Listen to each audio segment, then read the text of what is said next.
Recording. Yeah, so just like what I was saying, you,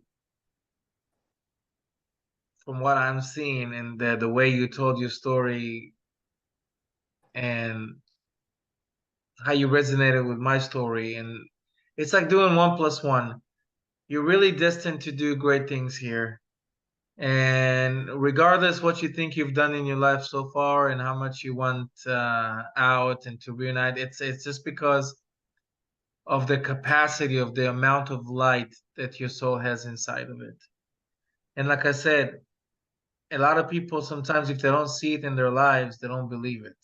They think that the amount of light has to equal to the amount of good life you have in life. It's absolutely not true. Yes, when somebody is looking happy and pretty and I don't know what, then you say, hey, that person's looking like they're glowing. But the people who glow the most are those who face the most challenges, the most uncertainties, those who are spiritually exhausted. Very, very important to remember that. Because once you remember that, to just see things from a different perspective and really focus on what you need to do here. We're not meant to just wake up in the morning, go to work, come back, sleep, eat, drink, shower, like day in, day out. Like we have to find a purpose. We are wearing this clothing, this uniform called physical body, and we have to supply its needs, but that's where it ends. The rest must be spiritual. The connection with God, with your divine self, or whatever you want to call it, your higher self. Everybody got their own definition to what they call, the creator. And you have to constantly do it during your lifetime. Spirituality is not something it's not an activity you do twice, 3 times a week. I did my meditation, or so I'm good. I'm going to be more spiritual. No, it's 24/7. Even a knock on your door by somebody who by mistake gave you the wrong FedEx delivery package, whatever. Even that you have to try to find the spiritual meaning to.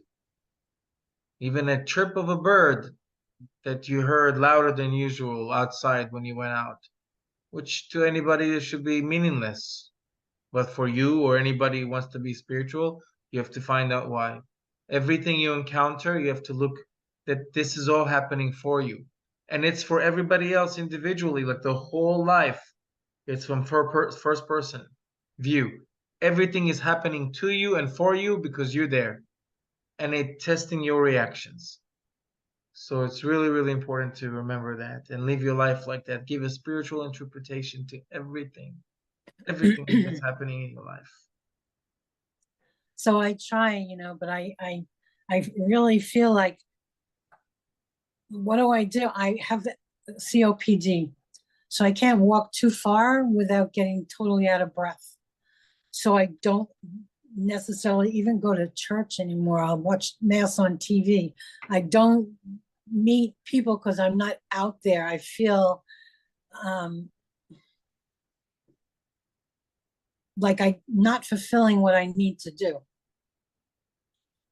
I need to maybe go visit some old people in a nursing home, or things like that. I need to do something, physically do something, but I struggle to breathe and You walk. have to understand one thing. Fulfilling, and you're talking about fulfilling your spiritual purpose, right? Life Yeah, meaning. yeah, One of the, there are a few things in life that are totally, totally under the grace of divine timing. You agree? yeah. When we are born, our parents don't go online and place an order for a baby and a time and a day and everything. And it doesn't Right, work like that. Same right. for when we deeply fall in love for the first time. you know, deciding we found the person of our dreams and want to get married. And we do have that person. Whether it works out or not, it doesn't matter. We were meant to have a child with that person, nobody else. We don't know, we didn't choose it. Same for when we're going to have kids. Some people plan to have children and then within weeks, it's all good. Some people wait months, some people work on it for years. Some people have to undergo treatment, some people can never have kids. And it's all a matter of divine timing, especially also when we pass, right? We all Right. know that we are going to pass. That's actually the only guaranteed thing in life. The only. Right. I mean, think about other Death things. and tax. Anything can change. Even illness that's supposed to take you early, you can cure from. Anything can change. Person can fall deeply in love, and then out of love, if that other person was, you know, betraying them or whatnot, it happens every day. We can go, we'll survive. I mean, everything can change. But the fact that we're going to end up all in the same place, we're all going to, and you know, it's amazing. It can be different ways, different methods. I mean, there's people, some people go young, some go as young as children, some old, some suffer, some not, some sleep, some, and it's an instant. It happens every day, all day. It's part of life. Yeah, yeah. Everything that lives is sentenced to die. And everything that quote unquote dies is sentenced to live. So these things are Right. divine timing. We don't choose how. We all hope it's going to be painless, Easy. easy, Let me cry in my and we sleep. all, if you ask, the ideal is sleep. I want to go to sleep, and if I'm not supposed to wake up, I'm asleep. I don't plan on waking up when I sleep anyways. Usually people have to have an alarm to wake up. Waking up after sleep is the most natural of things. Right. The things we hate the most as people is to have an alarm waking us up, Yeah, right. especially when you're tired. Like, why do I need that? Let me wake up when I wake up. Right, So, right. and one of the most important things that also divine timing is in charge of is the answer to your problem, a spiritual awakening. True spiritual awakening will never be completed without its divine timing of completion. It's like pregnancy. A woman, especially, and I'm not a woman, but I know because I was a witness firsthand 4 times to my children being born, raised. So I know. And I know You that have the four children? woman, yeah, a woman Wow. who five, 4 biological, 1 adopted. Wow, nice. God So the bless you. four, yeah, the four I was talking about, I was able to see from consumption to, you know, to everything. Right. So a woman for the first time when she falls pregnant, first child, and I'm sure that you can relate as a mother. First, you can't wait to meet that baby. Before you know it's sex, before you know, you can't wait to meet that baby. And usually that's when the mothers just, you know, they pet their stomach and they say, they talk to the baby. I can't wait to meet you. Even when that baby is an embryo, Right. tiny. We But at know the it's same growing up. time, that mother will say, I don't want you out, not even a day before your time, not Right. even an hour before you are supposed to, naturally and Right. healthy. I don't care how much I have to carry you, how much I have to, but you come out whenever you're supposed to. Unless there's a medical stuff, I mean, something that it's, you know, extreme that we have to save lives. That's a different story. That's also Mm. is divine timing. But other than that, we understand. We practice patience. We're waiting, and you tell a mom, "Don't you want to meet him?" No, he's still cooking. He's still baking. Still there in the Right. oven. He's not ready yet. Right. He'll be Right. ready when he's ready.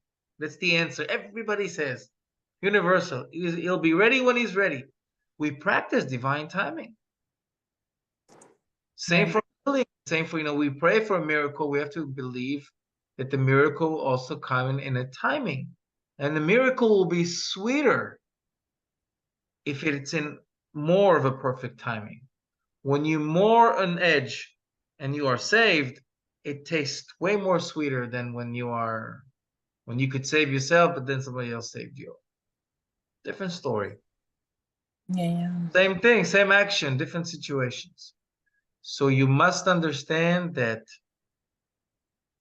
it's all spiritual. You know, you can talk to people about spiritual things. That's nonsense. You can't prove it to me. It's not there. So they really live in the world of lies. They believe the lie. They believe they'd rather just have the 80 years of body, of physical body, and think that spirituality is a nonsense, instead of knowing that the body and the ego and movies and candy and fast food and cars and fanciness and clothing, and I can go on and on and on. That's the nonsense. That's the delusion. That's the lie. That's the illusion. That's what you don't crave, really. And if you want to categorize things in life that are either spiritual or not, ask yourself, can money buy it?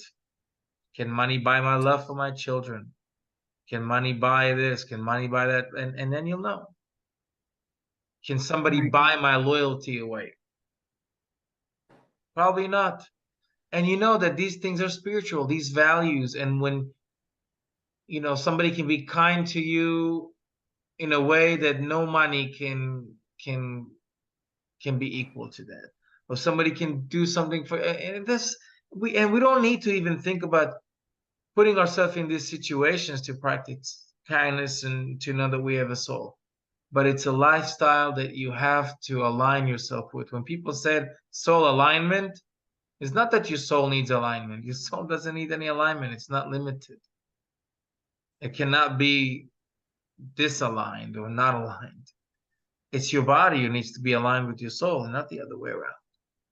That means go to your path. Decide, who are you? A soul that came into this world as a body to practice it being a durable, powerful, invincible soul, or you just don't know who you are and you think that you're just a body and you die and there's nothing, and you live your life accordingly. All you do is chase after, and I was like that before. You chase after money, job, attention, women, for me at the time, whatever it was, materialistic, Right. whatever. It's me, it's the ego, it's the need to receive. Me first, giving, after, if I feel like it, if I have it.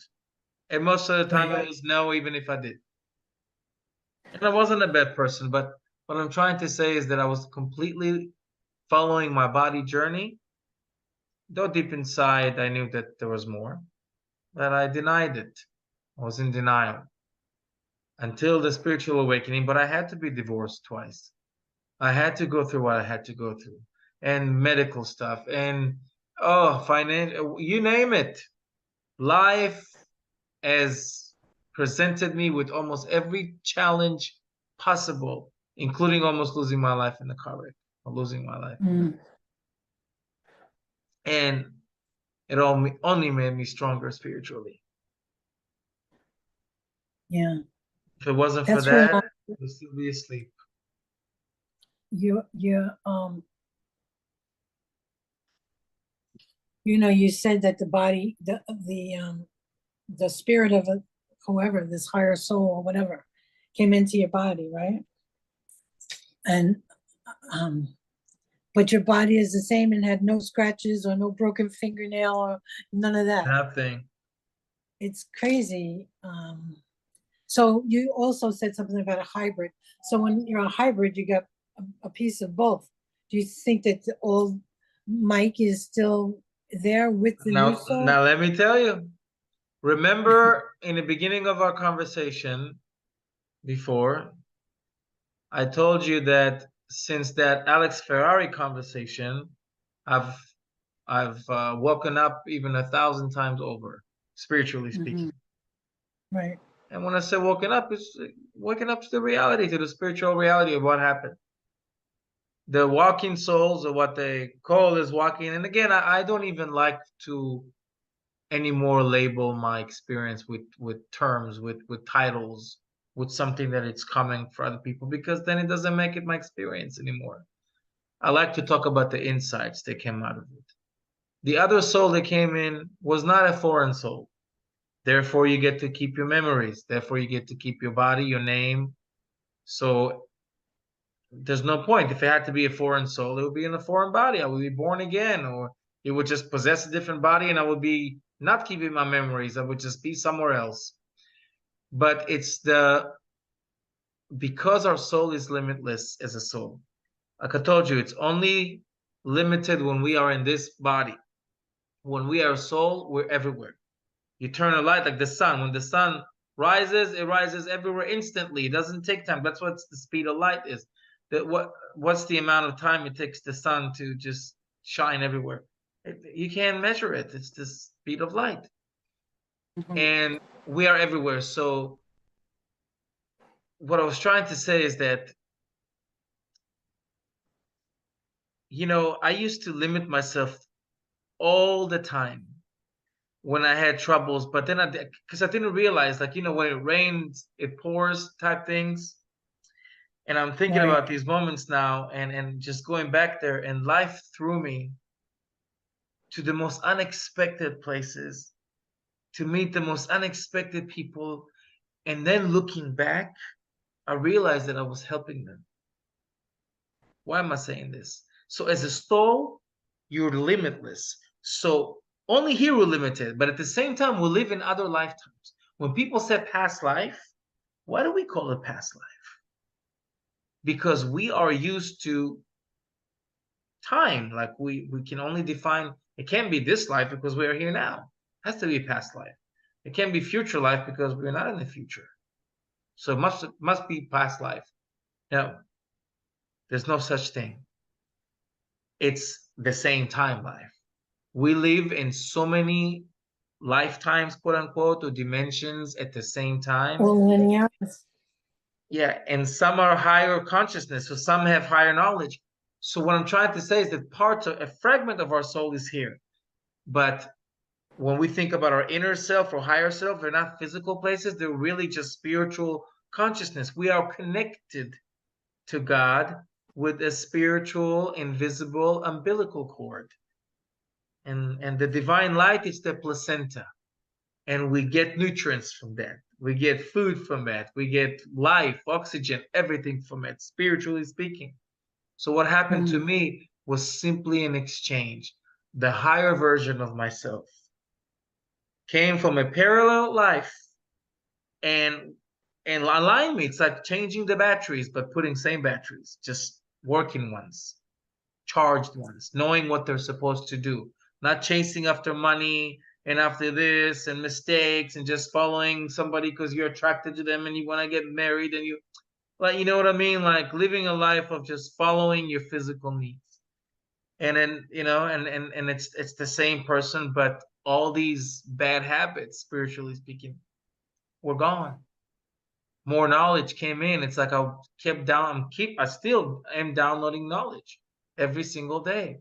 Like a computer, I'm downloading knowledge. I wake up in the morning and I go on the Soul Guide and I type it. Or I just do a random video. Or anything I can to make people resonate in that. And that's the only power, the only thing I inherited from this experience. The ability to see the whole picture. The puzzle, it's like I did the puzzle, I took it apart, and I'm putting it together with other people after I know how it's supposed to look like. And I'm so happy to hear that because I prayed for like an hour on and off before this Zoom meeting. And I'm so like, wanted to be a spiritual connection and not something that's, I don't know, this walk-in thing kind of freaked me out a little because I'm Catholic and I don't know that we're supposed to believe in that. So I'm just like, praying that this is going to be a good spiritual connection. And I feel it is. So I'm happy to hear that there wasn't some, whatever that came in and took over your life. I'm happy to know that you're still Look, you. We're souls. right, We're souls, and whether you're Catholic or not, I mean, you believe in the concept of the soul. Do you believe right, in the divine? You believe in a creator. Once we have that in common, I always tell people all rivers lead to the sea. Doesn't matter what path you take home. Some people take the right. back road, some people take the main. Some people fly, some people do. Some people like to watch it on TV and not even move anywhere. It doesn't matter. We are all going to have to connect to our soul and find the universal language of faith. And again, because it's an individual journey, who cares what other believe? Whatever speaks to your soul and makes it happy and relaxed, that's it. That's all that matters. That's all that matters. We Right, always feel bad for people. We even if they're halfway across the world, if they're suffering, we are interconnected, even if we tend to not think like that. But at the same time, we have an individual, soul, unique journey. A journey that is only ours, and other people can add. I say that we are the soup, other people are the spices. They can add to the soup, they can take from the soup, we can make a whole nice harmony of flavors in that soup, but it's our soup and we drink it.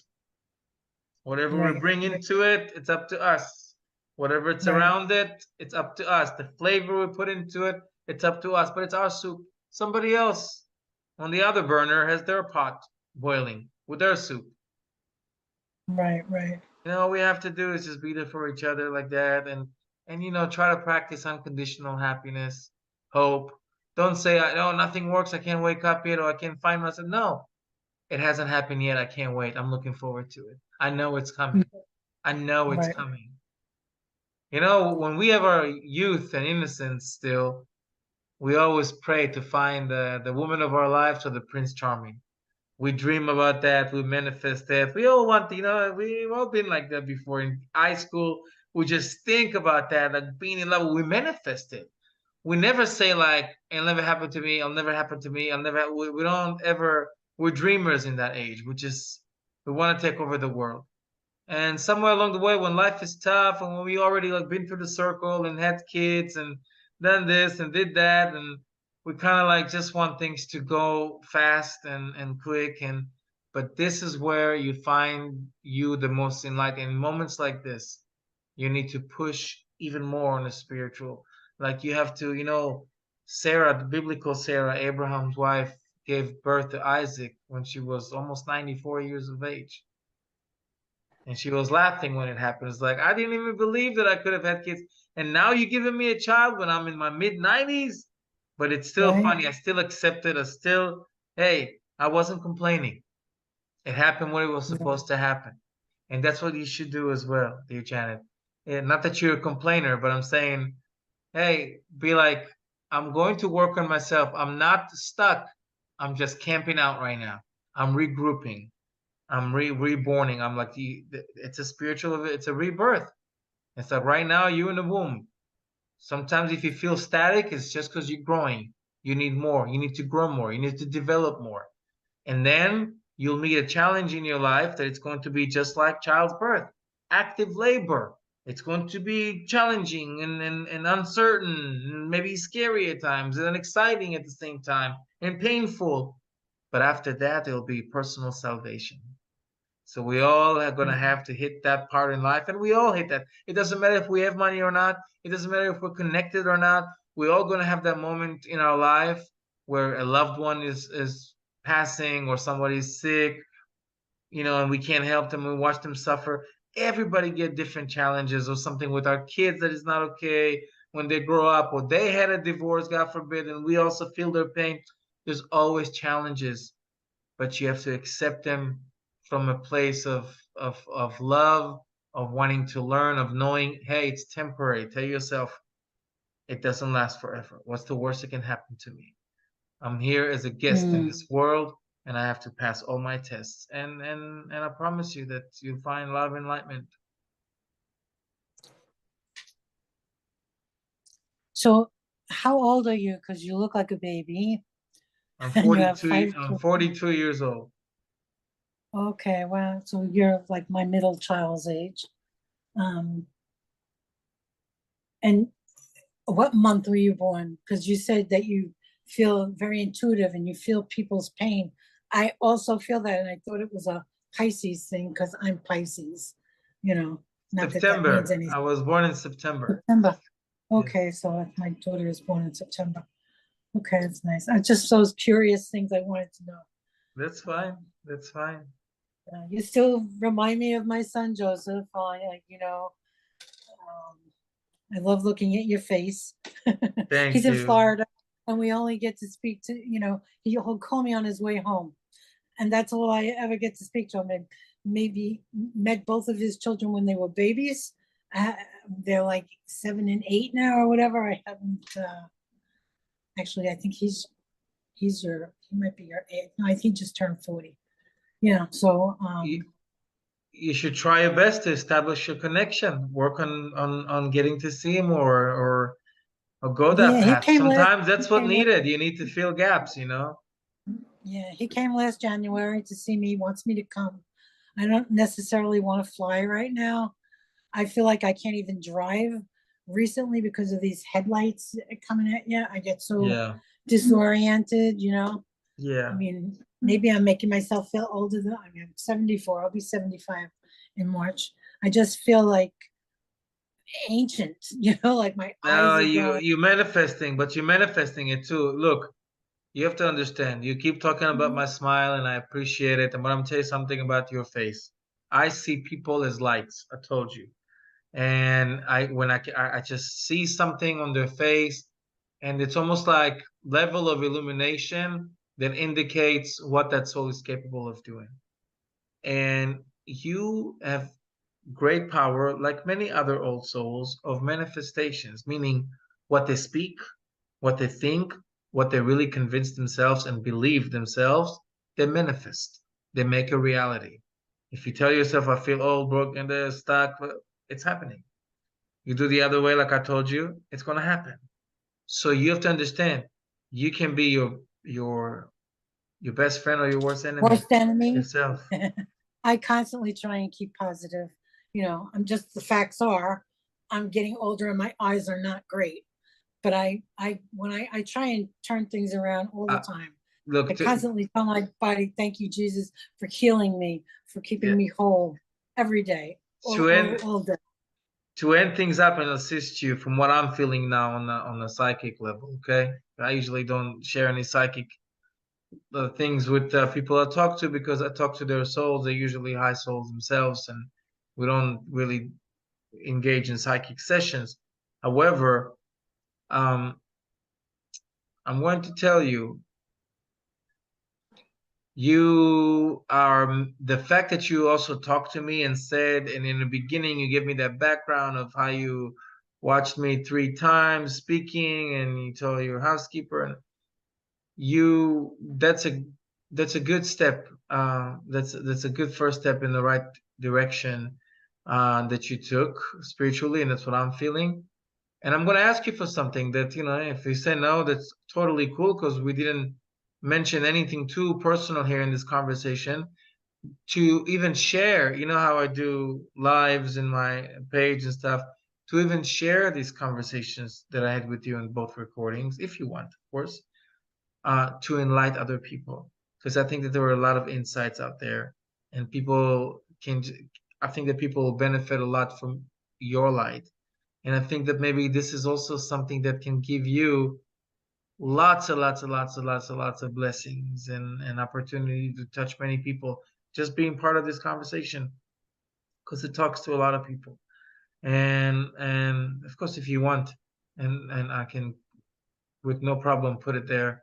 Like I said, I don't think there's anything private that was discussed here, but your I'm a very story, open book. but your story with your sister and stuff. So I mean, but I think that what people want to see, they want to hear that. They want, you know, you watched me speaking on Alex Ferrari. Look, I mean, and it made you want to speak to me. Look at, so you know the power of videos and testimonies and people saying all these things, and it does resonate with people.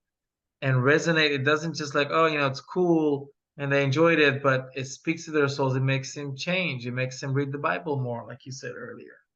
So I think that I should both parts. I think if you ask me personally, I think that we should try to inspire people, but putting it out there because I didn't even know that I'm going to end up speaking with somebody who also had a near-death experience herself. And the beautiful thing that you said, that how your sister told you, you know, when she was in hospice, how she's going to communicate with you and how it's like nonstop, and a lot of insights that I think people would find very, very, very comforting if you would, of course, allow for this to be on the Facebook page. Sure. So if so, with that being said, you know, I'm glad we were able to connect. Um, you know, our souls knows when to conclude, but keep shining your light. Keep talking highly of your children. Keep talking highly of your sister. Always come from a place of love and understand that there is a divine timing for everything, and your life is still up to many, many surprises. You're not going to believe this. So just hang in there and be excited about this thing and trust it. Okay.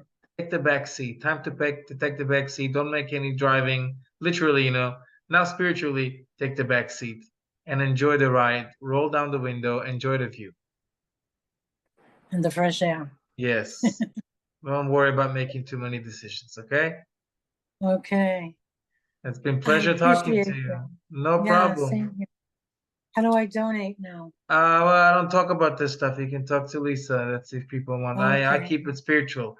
All right, but Okay. so if I have permission from you, like I said, I will upload this to the Soul Guide page to inspire people.